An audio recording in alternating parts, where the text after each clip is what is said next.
Yes, twongeye kubasuhuza mwe mwese mu dukurikiranye muri ahantu hatandukanye, mbibutsa ko iyi ari Intiti TV, ni channel tukugezaho ibintu bitandukanye by'ubwenge. Uyu munsi tugiye kubagezaho ibanga rikomeye ry'uburyo ki ushobora kumenya password ya wireless iyo ariyo yose ikwegereye. Tuvuge ushobora kuba uri ahantu hatandukanye, nta internet ufite yo gukoresha kuri telefone yawe kandi hari wireless. So ubu ni uburyo bwiza cyane ushobora kwifashisha ufite computer yawe ukaba wamenya password ya internet yose iri mu gace uherereyemo. Mbibutsa neza yuko iyi video tuyikora kubw'impamvu yo gutanga inyigisho, ntabwo ari kubw'impamvu yo kugira ngo tubereke uburyo kimwajya mwinjira mu mabanga y'abantu batandukanye, kuko ubikoze binyuranye n'amategeko abihanirwa ku giti cye. Twe tuba twakoze iyi video kugira ngo tubashe kubaha inyigisho mu bijyanye n'ikoranabuhanga.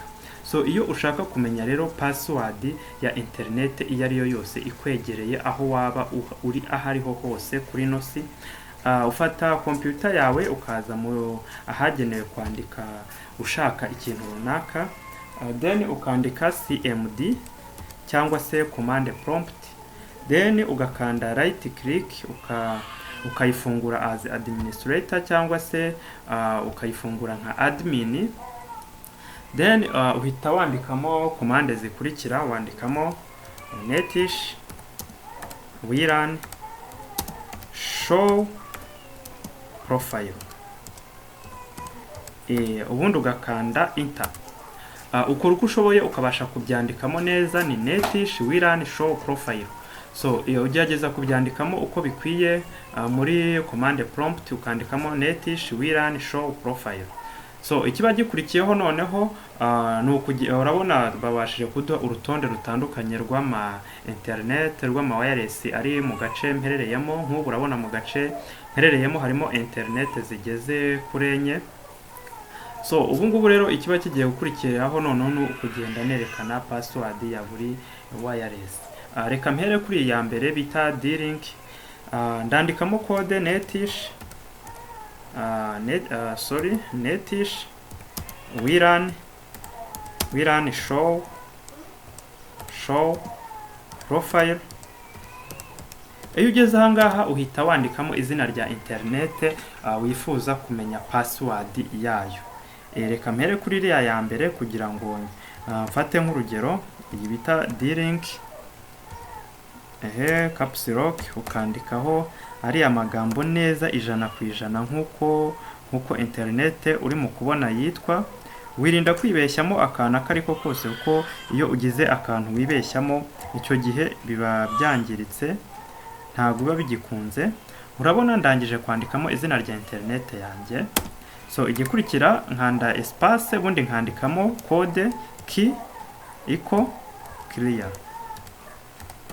Iyo ndangije mpita nkanda entrée cyangwa se enter.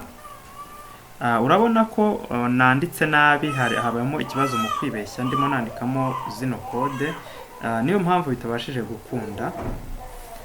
Nuvuga ngo ngiye kongera nandike undi bushyashya, netish wirun show profile.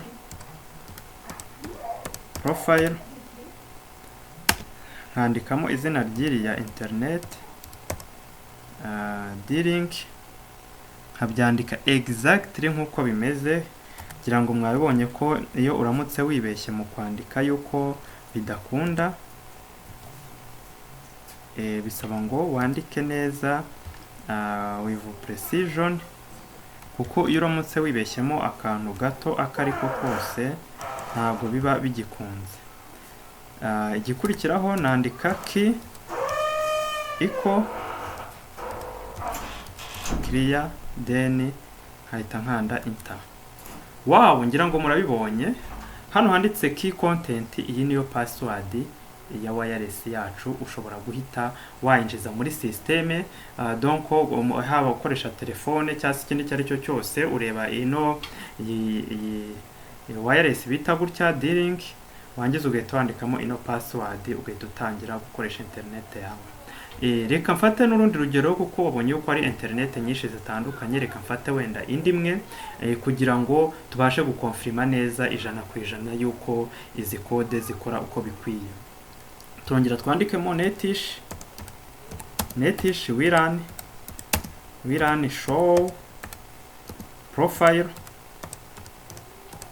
Noneho dusubire hejuru turebe izina noneho rya internet tugiye gukoresha noneho kuri no shuro. Reka turebe reka wenda dufate ibita gsa.limited.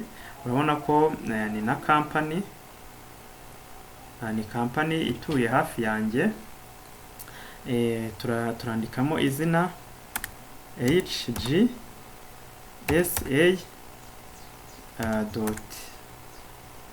hgsa.limited /key clear. narangiza nkakanda entrée cyangwa se enter. ngira ngo naho urabiruzi password bayita blueprint. So guys, ngira ngo murayibonye rero ko biroroshye. uri ahantu hariho hose ukeneye gukoresha internet, wigira ikibazo cyo kuba ngo sinzi password, sinzi iki, ufite computer yawe ni ibintu byoroshye cyane. urabona ko ni nk'ako kanya, ni ibintu ushobora kuba wakora ukoresheje ino application bita CMD cyangwa se command prompt. mbibutsa neza yuko iyi video tuyikora kugira ngo dutange inyigisho cyangwa se amahugurwa, ubumenyi mu bijyanye n'ikoranabuhanga.